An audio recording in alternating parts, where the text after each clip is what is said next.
Hi, welcome to the American Woodshop. I'm Scott Phillips. And I'm Suzy Phillips. Today it's all about folk art. And Suzy, take it away. Well, I'm carving my Santa. I am so excited. He's almost finished in time for the holidays. Okay. Whatever the holiday, make your own gifts. Today we'll show you how to carve it. Stay with us. The American Woodshop with Scott Phillips is brought to you by Woodcraft since 1928. Providing traditional and modern woodworking tools and supplies to generations of craftsmen. Woodcraft, helping you make wood work. Pro Tools for tool pros.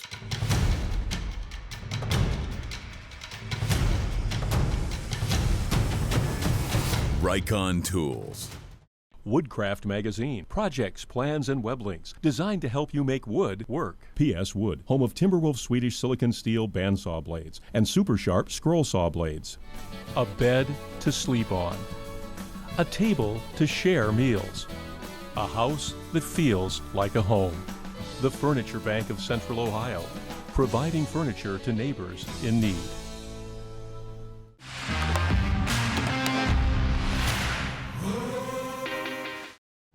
Today it's all about carving wood. We're using basswood today and mahogany because it carves great. Now, Suzy, talk about your Santa and how you approach creating this masterpiece. well, I've collected some of these other Santas for years and I loved them. And the gentleman who carved them has since passed away, but I was such an admirer of his work, I wanted to carve my own folk art Santa. And that's Harold Stogler.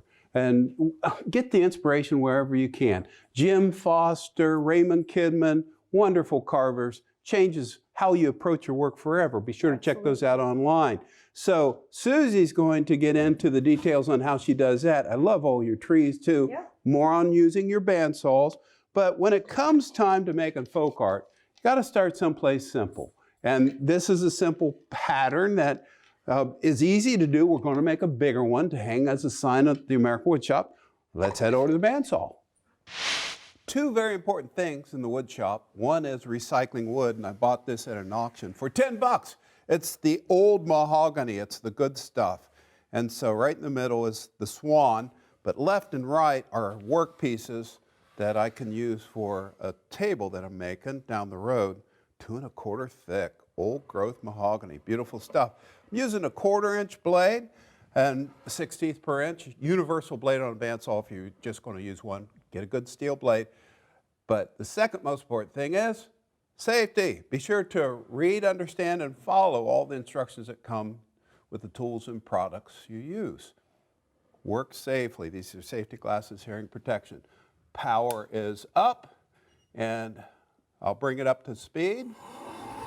And I'm going to cut out the 2 outside leg pieces first, and then from there, I'm going to sculpt the swan out using that 1/4 inch blade.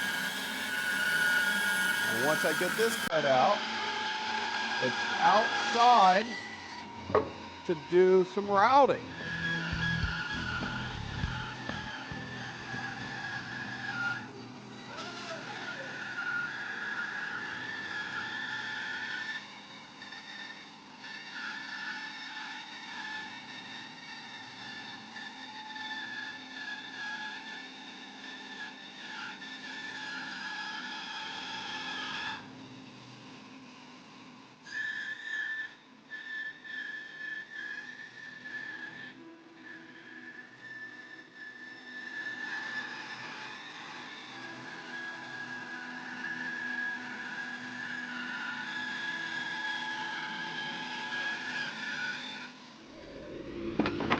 So that's how it shapes up, and I just use some white chalk to lay in the feathers and the basic patterns where I need to thin it down. And now to save a ton of time, we're going to use routers. And to dog this to the workbench, and you just can't beat working outside when it's going to be routed because it's a dusty process. I just use this hold fast to make that secure, and I'm going to use 2 router bits to profile this. The roundover bit is going to work the outside edge on both sides, just to make it graceful all the way around. That saves a ton of carving. And then this 1/8" veining spiral upcut, solid carbide bit right there, will be what I'm going to use handheld to lay in these long sweeping feather lines. And that really works great.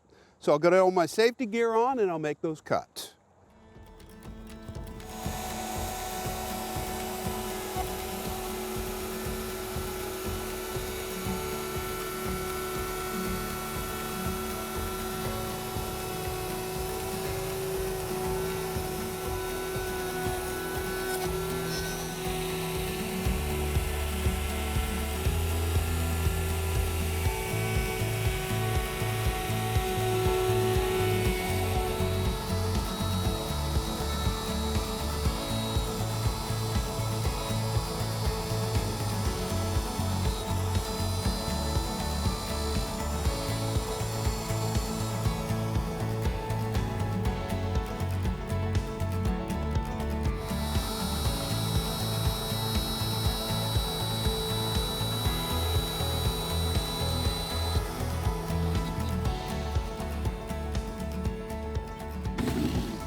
Take a close look at this type of tungsten carbide cutter. It is absolutely the right profile. It's nice and thin, and compared to this style, which is thicker. I like the holes in this. This is flat, no holes. It works into the tight spots. And the other thing I wanted to show you, my father bought this workbench in the early 1970s, and he paid $100 for it, which was a lot of money back then. Still using it today. The point being, this is a perfect tool to hold this workpiece as I'm sculpting it down. Now this will eventually hang as a sign on the front of the wood shop, but I'm sculpting this in, and this is called the rough end. The other tools on the rough end that are very helpful, these are called microplanes. And if you look at these, there are a series of different profiles that have these laser etched, super sharp cutting teeth. And when it comes to profiling, you just can't beat these. They really melt through the wood very quickly. And for the various profiles, like the round right here, nothing cuts through wood faster than these. So once I get the rough end completely done, it's inside to do the chisel work and see what Suzy's up to with her holiday gift projects. I'll just finish this out.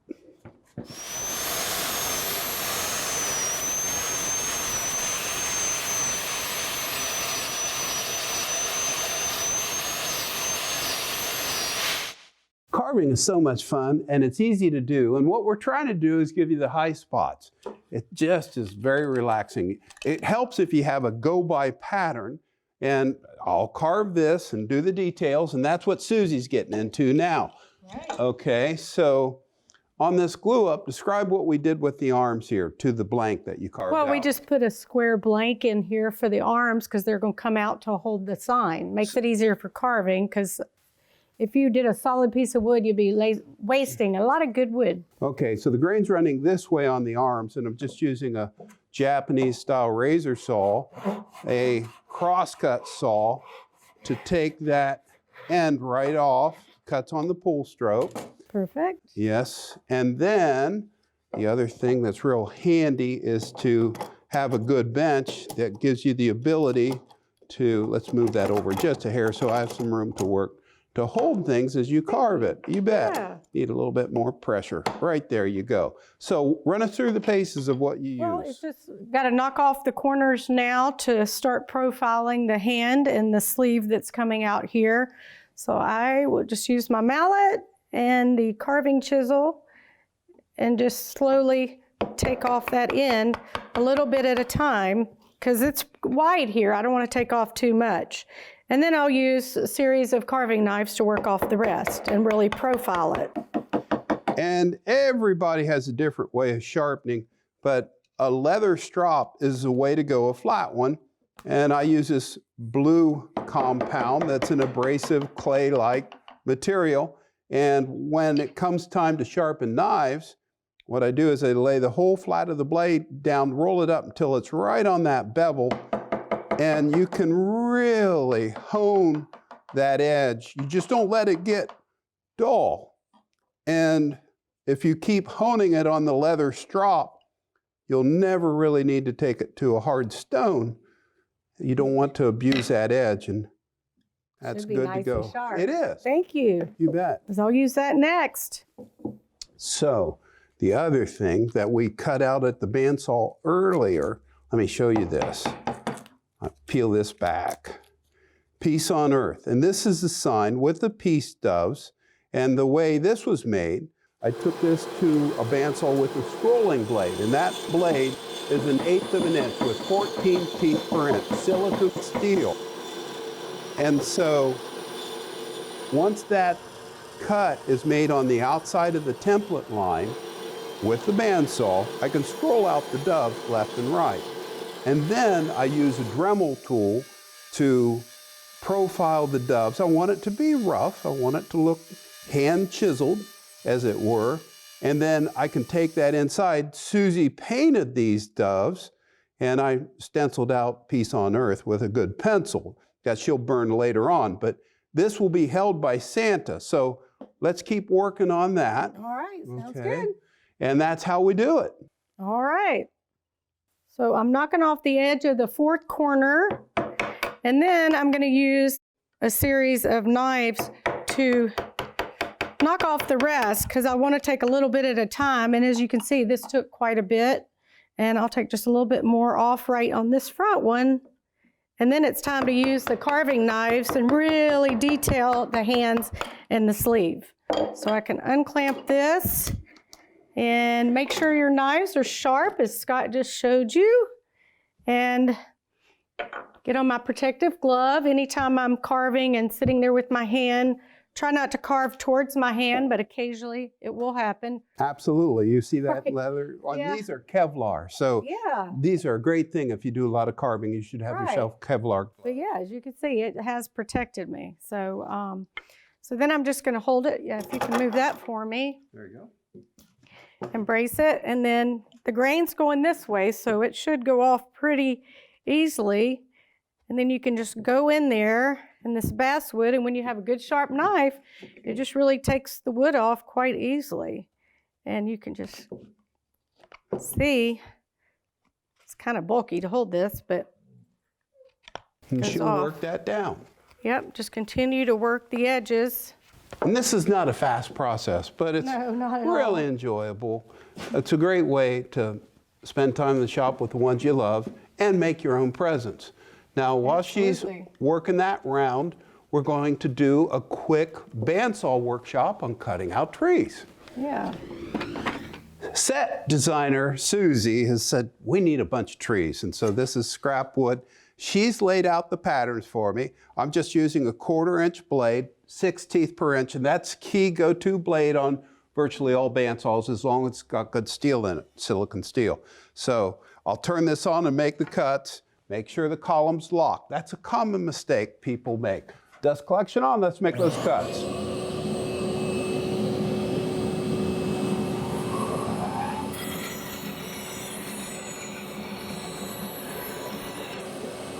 Just keep it rolling. Don't throw the scrap on the floor. Set it on a table. You don't want to twist your ankle on that. Keep your fingers out of the plane of the blade, and life will be good. So, that's in a scrap bin right there. And you don't want to back out of the cut. Remember, if you have scrap, use the workpiece to push it out of the way. Don't be reaching in there. And now I'll just complete this. And once we have this done, it's back to Suzy. And she'll show us how to wood burn the sign and paint the trees and the Santa. We're just about ready for the holidays.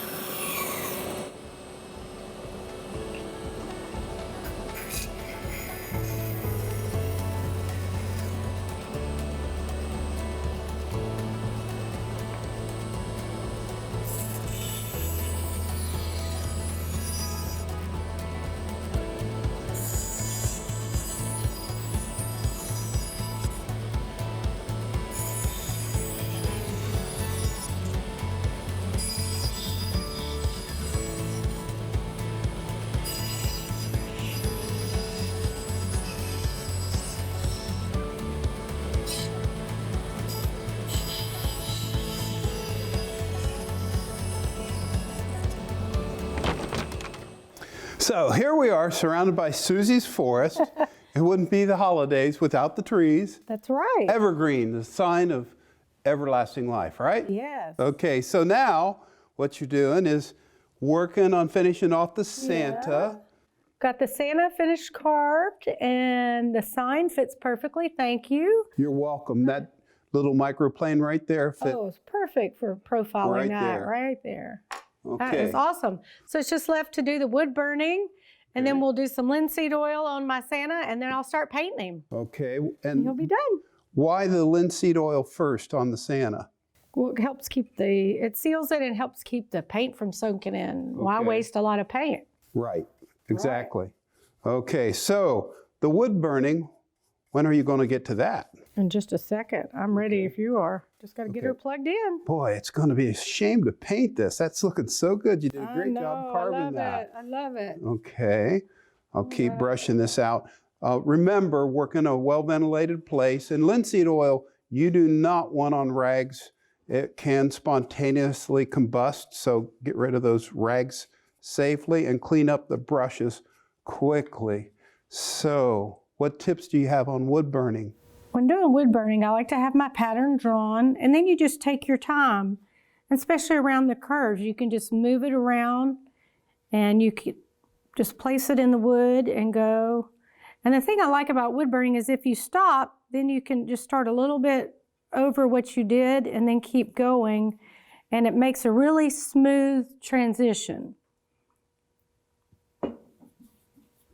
And it's really, and this wood just really burns beautifully.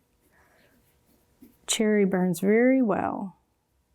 So you do want to be selective about the wood that you choose for your wood burning, because some burn much better than others. And I'm using the Detail Master Excalibur. I've got 2 different ones, so if I needed another tip, for this project I don't, but for some you'll want to switch out, and it switches between the 2. I've got it set on just a little bit less than 3, so my temperature is perfect, so just keep going right along. I mean, you're just basically following the lines. It can't be much easier. Okay, well, I'll get this brushed out and she'll get that finished off. And there's one other thing. As we finish off these trees, see these cores? Cutting round stock can be a trick on a bandsaw. There's a special jig for that. So let's head over to the bandsaw and get that done. This little jig right here makes cutting round stock safe. I'm going to just make a cut. You'll see what I'm talking about. Turn on the dust collection. This is a 1/2 inch 2-tooth blade. Good for green wood.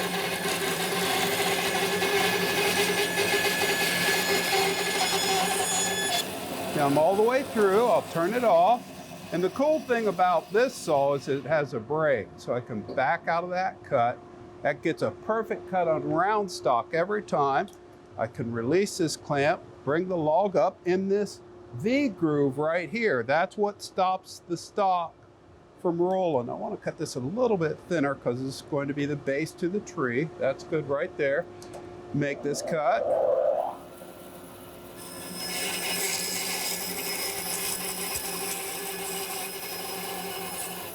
And the wood for this is sycamore. I like to use sycamore as a base for these trees because it has interlocking grain. It doesn't split out as much when it dries. This is firewood.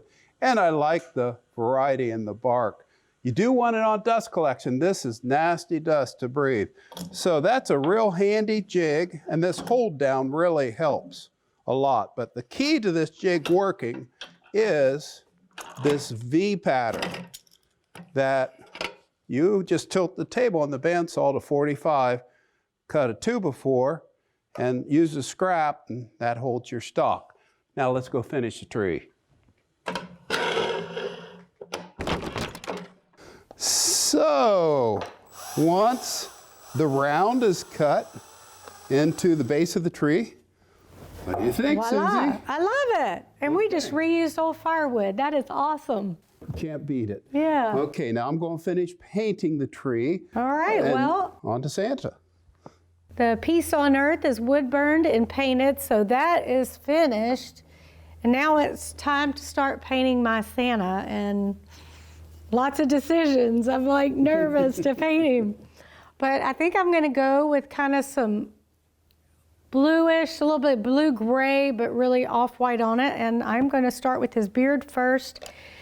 And when I paint, I like to blend and just keep going. So I'll paint white, and then I'm gonna blend it to make it look older, and a little gray in there. I can add some blue. So mixing the paint is really what's so much fun to me. It's just playing around with it. So I will turn it this way. And the oil has been dried, and so Right. that stops the paint from soaking into the wood. And it gives it a little bit of a lighter look, like an antique, because it kind of makes that paint ghost-like. You can see, or opaque. So that's looking really cool.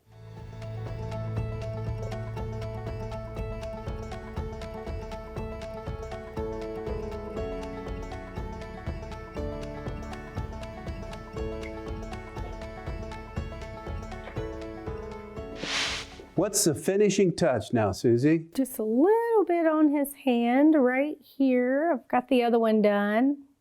Okay. I love everything about this Santa, and bringing up the name, the interchangeable signs, peace on earth, for this season is what we wish everyone everywhere, There we go. because I we love it. deserve it. I do too. It's your own look, and hold the palette of paints that you use. Well, No, to I'm a camera, messy so painter. everybody can see the blend of all the different things that she did in order to get the Yeah. look that she has right now.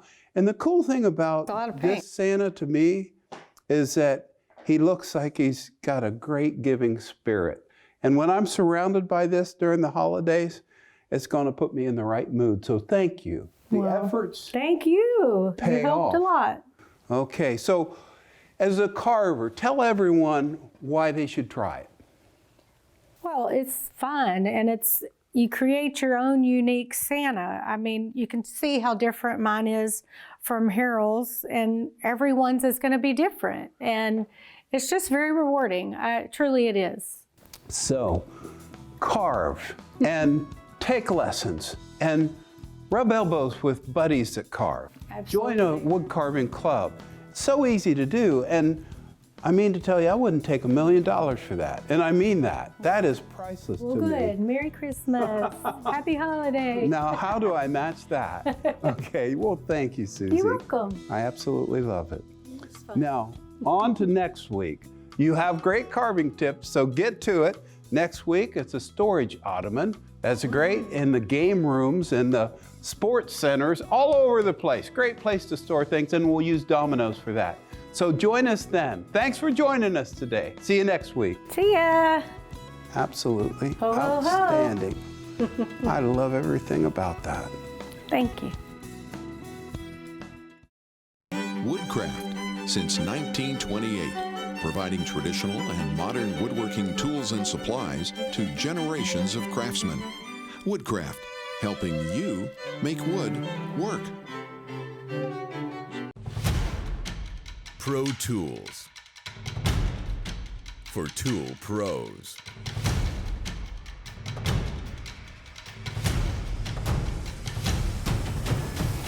Rikon Tools.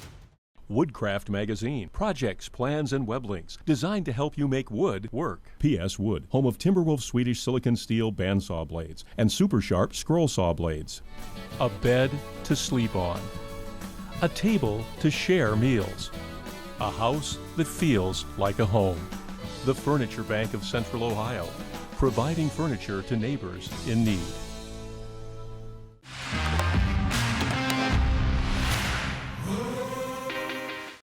For more information on tips behind the American Woodshop and watch free episodes 24/7, check us out online and like us on Facebook.